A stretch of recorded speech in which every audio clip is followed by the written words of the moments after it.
الحمد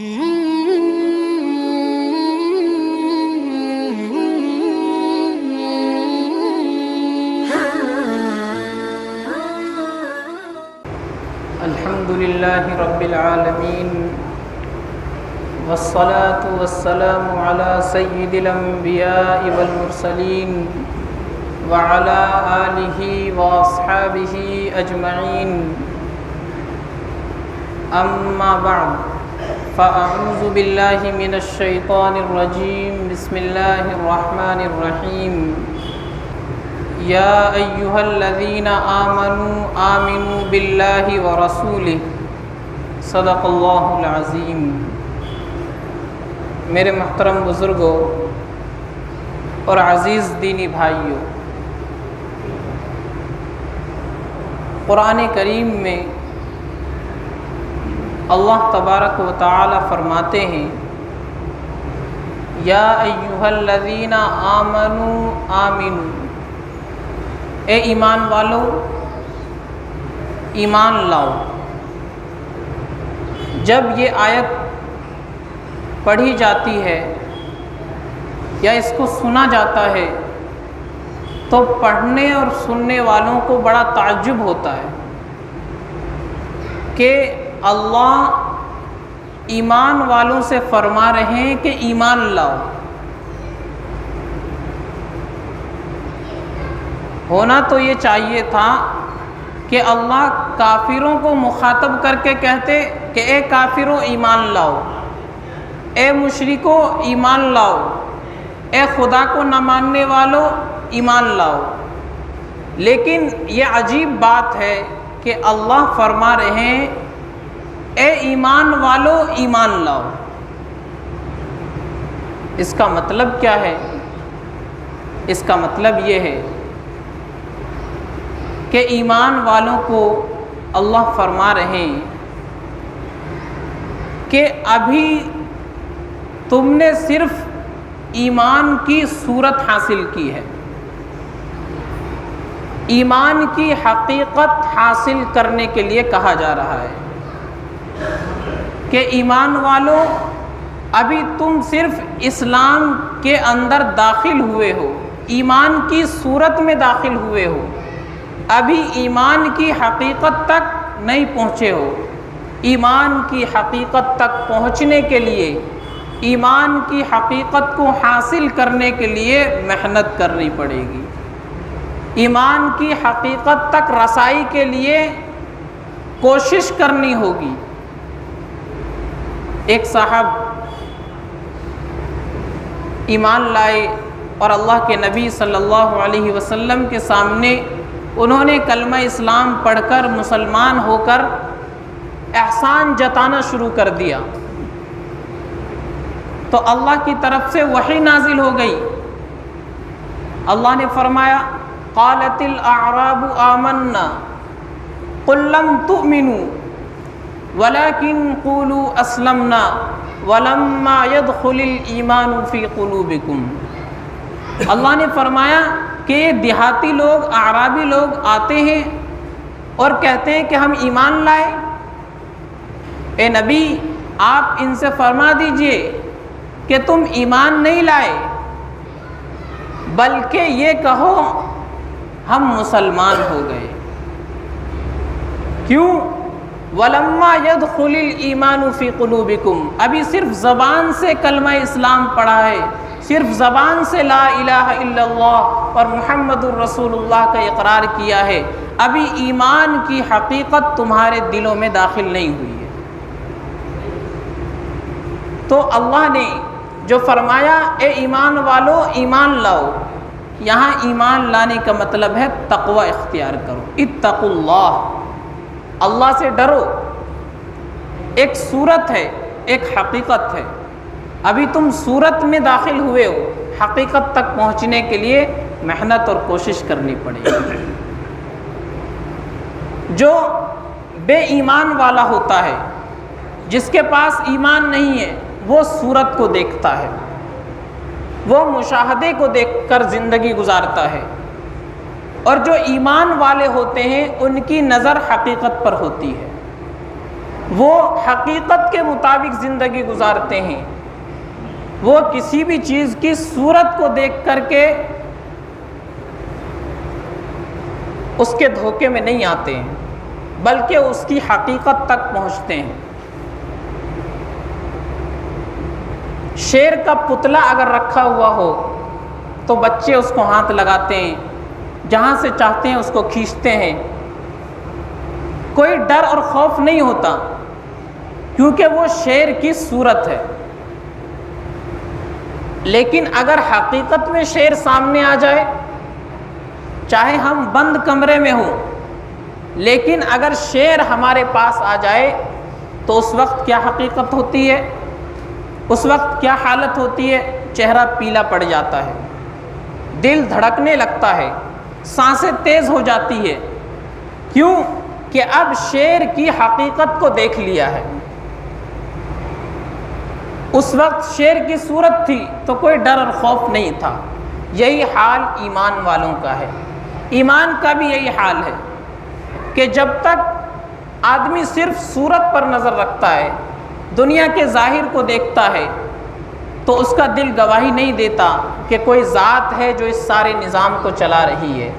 لیکن جب وہ حقیقت تک پہنچتا ہے، سوچتا ہے، غور و فکر کرتا ہے، تو اس کا دل گواہی دیتا ہے کہ کوئی ذات ہے جو اس سارے کائنات کے نظام کو چلا رہی ہے۔ تو ایمان والا حقیقت پر نظر رکھتا ہے۔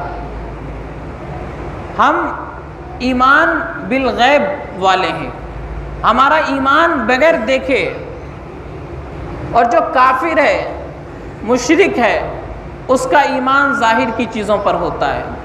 جو ایمان والے ہوتے ہیں وہ غیب کی چیزوں کو مانتے ہیں۔ ایمان کسے کہتے ہیں؟ نبی پاک صلی اللہ علیہ وسلم جو بھی پیغام اللہ کے یہاں سے لے کر کے آئے اس کو مان لینا، دل سے اس کو قبول کر لینا، اس چیز کا نام ایمان ہے۔ اصطلاح میں اسی کو ایمان کہا جاتا ہے کہ جو بھی پیغام اللہ کے نبی صلی اللہ علیہ وسلم لے کر کے آئے ہیں، جو آپ نے بتا دیا، ہم نے آنکھ بند کر کے اس کو قبول کر لیا، اس کو مان لیا، اس چیز کا نام ایمان ہے۔ ہم نے جنت نہیں دیکھی، جہنم نہیں دیکھی، پل صراط نہیں دیکھی، قبر اور حشر کا منظر نہیں دیکھا، اللہ کو نہیں دیکھا، لیکن نبی پاک صلی اللہ علیہ وسلم نے ہمیں خبر دی، ہم اس پر ایمان لے آئے۔ تو ایمان والوں کی حالت یہ ہوتی ہے کہ وہ بغیر دیکھے ایمان لاتے ہیں۔ جب آدمی دیکھ لے اس وقت کا ایمان معتبر نہیں ہے۔ موت کے وقت تو فرعون بھی ایمان لے آیا تھا، جو اپنے آپ کو انا ربکم الاعلی کہتا تھا، جو اپنے آپ کو خدا کہتا تھا۔ جب اس کی موت کا وقت آیا اور دریا میں غرق ہونے لگا تو اس وقت اس نے کہا تھا آمنت برب ہارون و موسیٰ، کہ میں ہارون اور موسیٰ علیہم السلام کے رب پر ایمان لاتا ہوں۔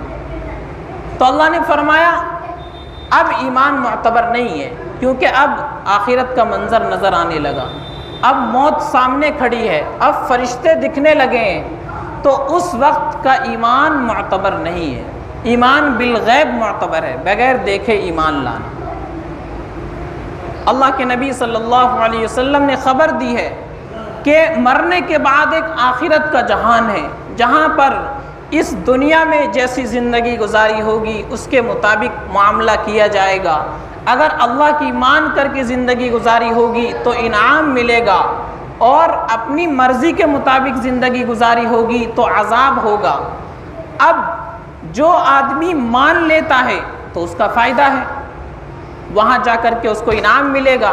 لیکن اگر کوئی مانتا نہیں ہے، کیونکہ اس نے دیکھا نہیں، وہ دیکھے گا تبھی یقین کرے گا، اگر وہ مانے گا نہیں تو پھر اسی کا نقصان ہے۔ تو اللہ کے نبی صلی اللہ علیہ وسلم جو کچھ لے کر کے آئے ہیں اس کو قبول کر لینا، اس چیز کا نام ایمان ہے۔ اللہ تبارک و تعالی ایمان والوں کو مخاطب کر کے فرما رہے ہیں کہ ایمان والو، ایمان کی حقیقت تک پہنچو۔ صرف ظاہر میں کلمہ پڑھ لینا یہ ایمان نہیں ہے۔ یہ تو ہم نے اپنے آپ کو اسلام کے اندر داخل کر دیا، اسلام کے دائرے میں آ گئے، ہمارا نام سرکار کی لسٹ میں مسلمانوں میں لکھا گیا، لیکن حقیقی معنی میں ایمان ہمارے دلوں میں داخل نہیں ہوا۔ اس کو حاصل کرنے کے لیے محنت اور کوشش کرنی پڑے گی۔ حضرت موسیٰ علیہ السلام جب کوہ طور پر پہنچے، اللہ نے پوچھا اے موسیٰ تیرے ہاتھ میں کیا ہے؟ تو حضرت موسیٰ نے فرمایا یا اللہ ہی عصائے، یہ میری لاٹھی ہے، اتوکل علیہا واہش بہا علی غنمی ولی فیہا مآرب اخری، کہ میں اس لاٹھی کے ذریعے سہارا حاصل کرتا ہوں، اس لاٹھی کے ذریعے ٹہنی توڑتا ہوں، اپنی بکریوں کے لیے پتے توڑتا ہوں، اور بہت سارے کام ہیں اس کے اندر۔ تو اللہ نے فرمایا کہ اس لاٹھی کو نیچے رکھ دو۔ جب حضرت موسیٰ علیہ السلام نے وہ لاٹھی نیچے رکھی تو وہ فوراً اژدہے کی شکل میں ہو گیا۔ اللہ کی طرف سے حکم ہوا، وہ ایک سانپ کی شکل اختیار کر گیا۔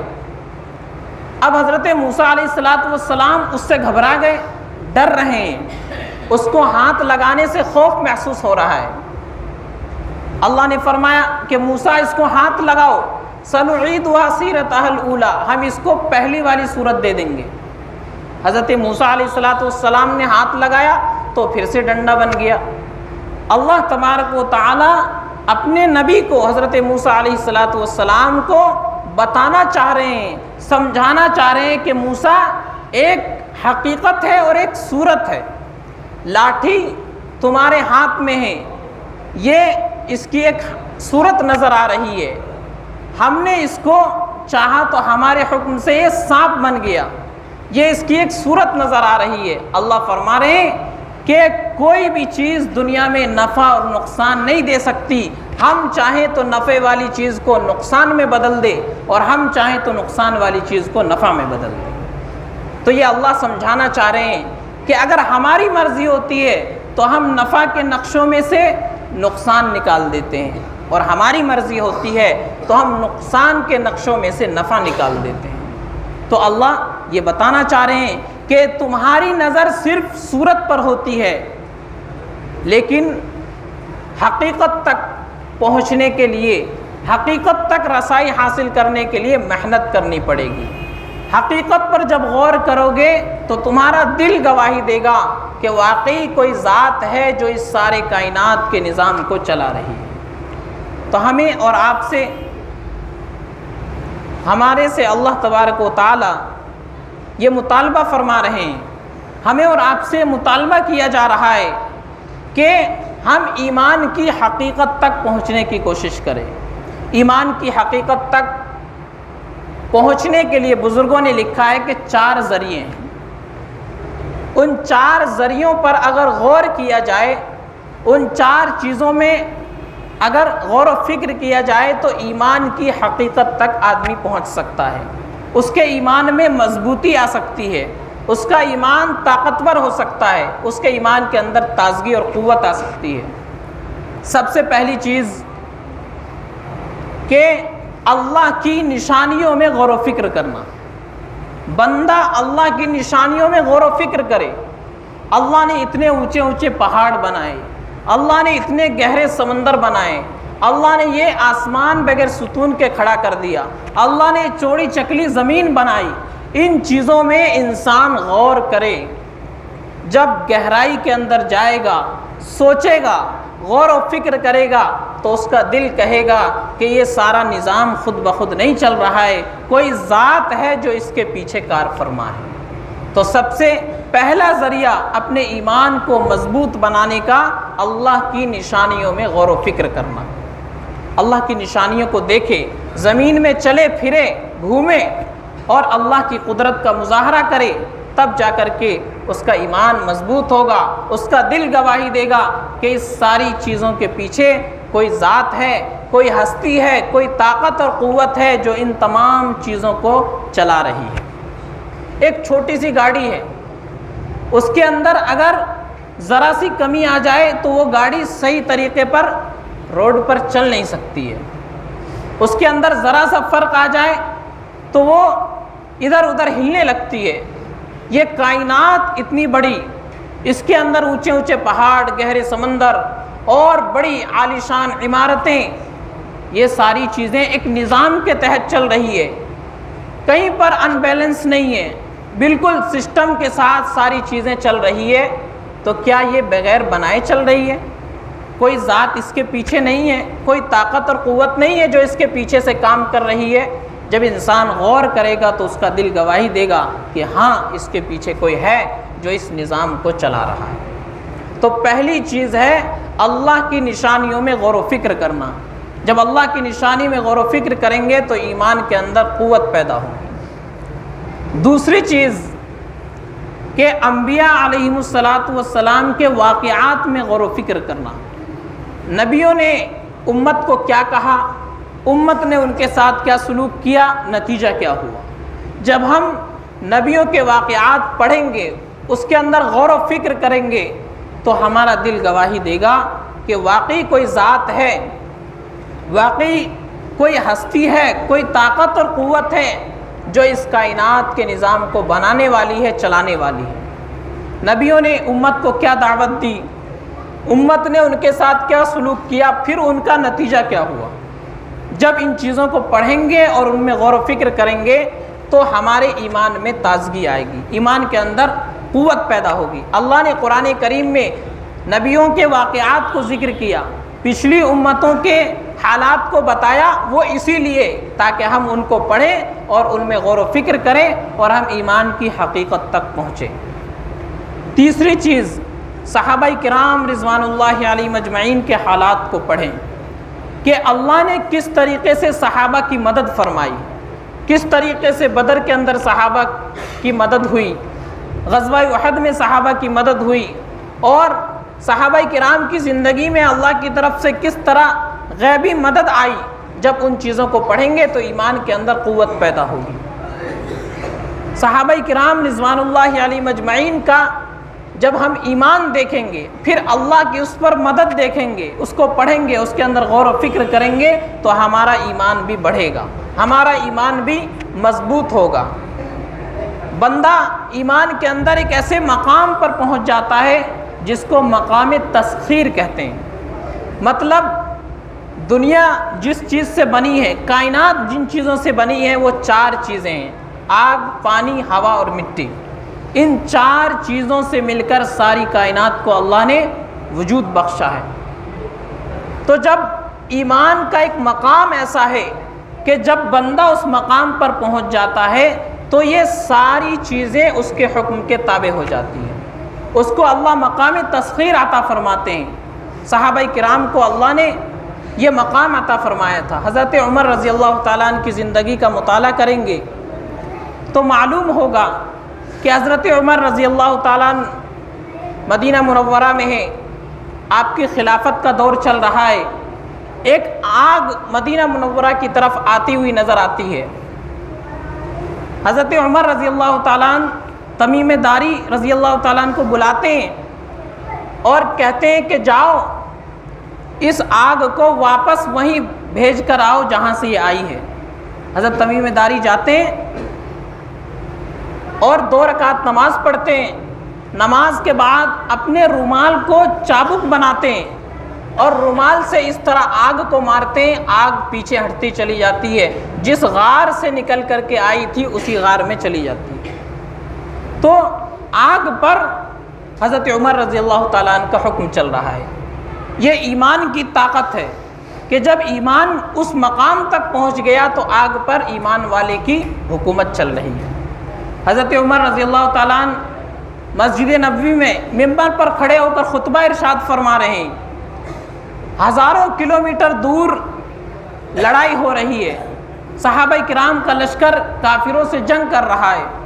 حضرت عمر رضی اللہ تعالیٰ عنہ مدینہ منورہ میں ممبر رسول پر کھڑے ہو کر خطبہ ارشاد فرما رہے ہیں۔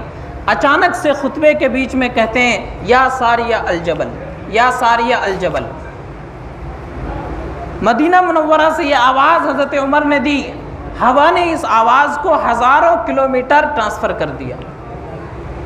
جب وہاں سے وہ قافلہ صحابہ کرام کا آیا ہے تو وہ فرماتے ہیں کہ ہم کافروں سے جنگ کر رہے تھے، اچانک ایک آواز آئی کہ پہاڑ کی طرف جاؤ، پہاڑ کی طرف دیکھو۔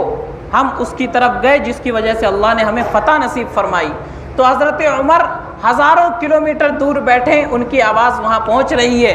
تو جب ایمان اس مقام پر پہنچتا ہے تو ہواؤں پر بھی ایمان والے کا حکم چلتا ہے۔ فاتح مصر رضی اللہ تعالیٰ عنہ، ان کی طرف سے ایک خط آیا حضرت عمر رضی اللہ تعالیٰ عنہ کے پاس کہ مصر کا دریائے نیل رک گیا ہے، چلتا نہیں ہے، اور یہاں کی روایت ہے کہ جب تک ایک کنواری لڑکی کو اس میں قتل کر کے نہیں ڈالا جاتا اس وقت تک وہ دریا چلتا نہیں ہے۔ حضرت عمر رضی اللہ تعالیٰ عنہ نے ایک رقعہ لکھا اور اس کے اندر لکھا کہ اے دریا، اگر تو اپنے حکم سے چلتا ہے تو نہ چل، رکا رہے، لیکن اگر تو اللہ کے حکم سے چلتا ہے تو امیر المؤمنین کا حکم ہے کہ تو جاری ہو جا۔ وہ پرچہ جب اس دریا میں ڈالا جاتا ہے تو اس دن سے لے کر آج تک دریائے نیل جاری ہے، آج تک وہ رکا نہیں ہے۔ تو ایمان جب اس مقام پر پہنچتا ہے تو پانی پر بھی انسان کی حکومت چلتی ہے۔ حضرت عمر رضی اللہ تعالیٰ عنہ کی خلافت کا دور ہے، مدینے میں زلزلہ آ گیا، زمین ہلنے لگی۔ حضرت عمر رضی اللہ تعالیٰ عنہ نے زمین پر پیر مارا اور فرمایا کہ اے زمین، کیا میں نے تجھ پر عدل و انصاف قائم نہیں کیا؟ اتنا کہنا تھا کہ زمین رک جاتی ہے۔ تو یہ ایمان کا وہ مقام ہے جہاں پر انسان جب پہنچتا ہے تو آگ، پانی، ہوا، مٹی، ساری کائنات پر اس کی حکومت چلتی ہے۔ تو اللہ نے صحابہ کرام کو یہ مقام عطا فرمایا تھا کیونکہ انہوں نے ایمان کی حقیقت کو پا لیا تھا۔ تو تیسری چیز ہے صحابہ کرام رضوان اللہ علیہ مجمعین کے حالات کو اللہ نے کس طرح ان کی مدد فرمائی، اس چیز کو پڑھنا، اس پر غور و فکر کرنا۔ جب اس میں غور و فکر کریں گے تو ہمارے ایمان کے اندر قوت آئے گی، ہمارا ایمان مضبوط ہوگا۔ چوتھی چیز جس پہ جب ہم غور و فکر کریں گے تو ایمان بڑھے گا، وہ ہے ایمان سے متعلق جو حدیثیں نبی پاک صلی اللہ علیہ وسلم نے بیان فرمائی ہے، ان کو پڑھنا، ان میں غور و فکر کرنا۔ ایمان سے متعلق جو حدیثیں حضور نے بیان فرمائی ہے، جب انسان اس کو پڑھے گا تو اس کے ایمان کے اندر قوت آئے گی۔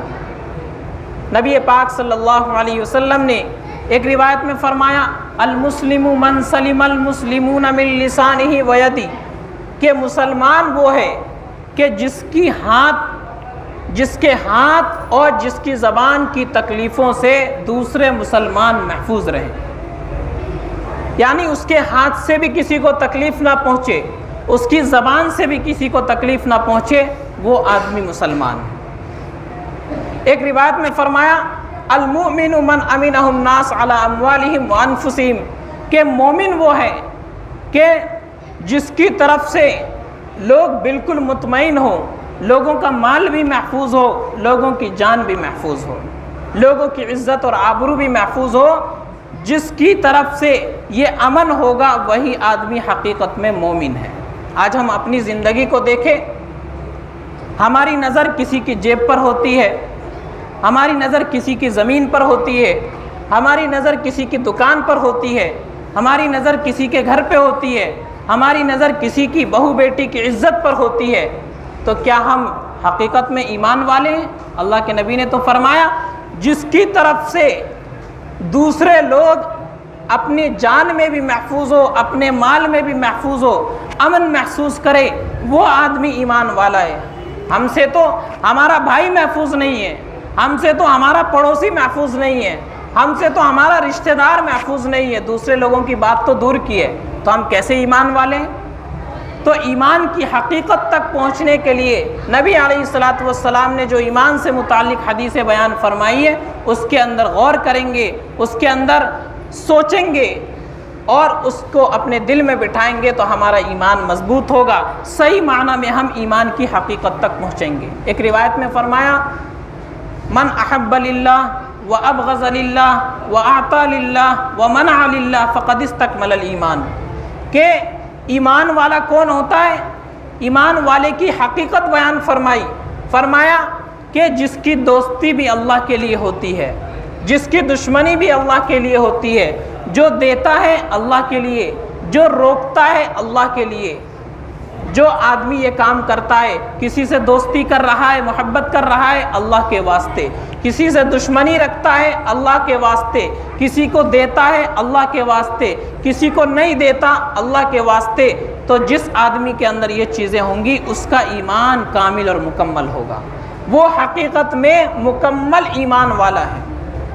آج ہم دیکھیں ہماری دوستیاں کس بیس پر ہوتی ہے، ہم کسی سے دوستی کرتے ہیں اس کا مال حاصل کرنے کے لیے، اس کی زمین ہڑپنے کے لیے، اس کے جائیداد پر ہماری نظر ہوتی ہے، ہم کسی سے دشمنی رکھتے ہیں اپنی ذاتی غرض کی وجہ سے، ہم کسی کو دیتے ہیں اپنا مفاد حاصل کرنے کے لیے، ہم کسی کو نہیں دیتے اپنی ذاتی دشمنی، خاندانی دشمنی کی وجہ سے، تو یہ حقیقت میں کامل ایمان والے کی پہچان نہیں ہے۔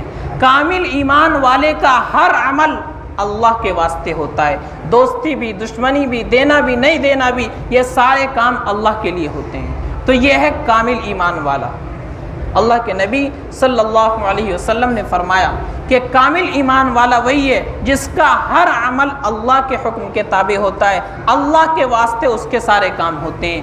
تو جتنی بھی روایتیں ایمان سے متعلق آئی ہیں ان روایتوں کو پڑھیں گے، ان میں غور و فکر کریں گے تو اس کی وجہ سے بھی ہمارے ایمان کے اندر مضبوطی پیدا ہوگی۔ تو اللہ فرماتے ہیں یا ایھا الذین آمنوا آمنوا باللہ ورسولہ، اے ایمان والو اللہ پر اور اس کے رسول پر ایمان لاؤ۔ ایمان والوں کو اللہ ایمان لانے کے لیے فرما رہے ہیں، مطلب یہ کہ ابھی تم نے صرف ایمان کی صورت حاصل کی ہے، ایمان کی حقیقت حاصل کرنے کے لیے تمہیں محنت کرنی پڑے گی، کوشش کرنی پڑے گی۔ آج تبلیغی جماعت والے جب جاتے ہیں اپنے لوگوں کو، مسلمان بھائیوں کو سمجھانے کے لیے، تو ان کی طرف سے جواب ہوتا ہے کہ کافروں کو جا کر کے سمجھاؤ، مشرکوں کو سمجھاؤ، ہم تو مسلمان ہیں، ہم تو کلمہ پڑھتے ہیں، ہمارا نام تو محمد اور علی ہے، ہم تو ایمان والے ہیں، کافروں کو جا کر کے سمجھاؤ۔ تو اللہ نے اس آیت میں اسی کا جواب دیا ہے کہ تم مسلمان ہو لیکن نام کے مسلمان ہو، کام کے مسلمان نہیں ہو۔ کام کا مسلمان بننے کے لیے تمہیں محنت کرنی پڑے گی، کچھ وقت دینا پڑے گا، کچھ خرچ کرنا پڑے گا، کچھ کوشش کرنی پڑے گی، تب جا کر کے حقیقت ایمان تمہیں نصیب ہوگا۔ اللہ تعالی ہم سب کو عمل سمجھ کی توفیق عطا فرمائیں۔ وآخر دعوانا ان الحمد للہ رب العالمین۔